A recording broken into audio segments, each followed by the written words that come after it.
കഴിഞ്ഞ ദിവസം നമ്മളെ ഇയാളെ അറസ്റ്റ് ചെയ്തല്ലോ, ചെകുത്താനെ അറസ്റ്റ് ചെയ്തത് ഒരുപാട് കേസുകളിൽ പെടുത്തിക്കൊണ്ടാണ്.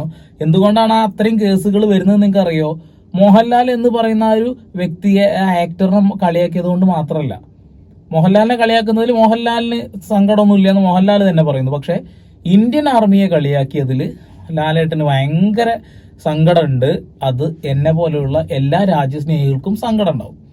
ഇന്ത്യൻ ആർമിയുടെ യൂണിഫോമിനെ അത് ദുരുപയോഗം ചെയ്തു എന്നൊക്കെ പറഞ്ഞ് മോഹൻലാലിനെ കളിയാക്കി എന്നുള്ളതാണ്. എന്താണ് മോഹൻലാലിന്റെ പട്ടാളത്തിലുള്ള അദ്ദേഹത്തിന്റെ പദവി എന്ന് അദ്ദേഹത്തിന് അറിയാം. ഓക്കെ, അദ്ദേഹത്തിന്റെ ഒരു പ്രത്യേകത എന്താ വെച്ചിട്ടുണ്ടെങ്കിൽ, എങ്ങനെയെങ്കിലും നാലാള് സപ്പോർട്ട് ചെയ്യുന്നതിനെ എതിർത്തുകൊണ്ട് സംസാരിക്കുമ്പോൾ സപ്പോർട്ട് കിട്ടും എന്ന് പ്രതീക്ഷിച്ചുകൊണ്ട്, വ്യൂവർഷിപ്പാണ്, സപ്പോർട്ടൊന്നും വേണ്ട, വ്യൂവർഷിപ്പാ. തെറി പറയാനാണെങ്കിൽ പോലും ആളുകൾ വരുമ്പോൾ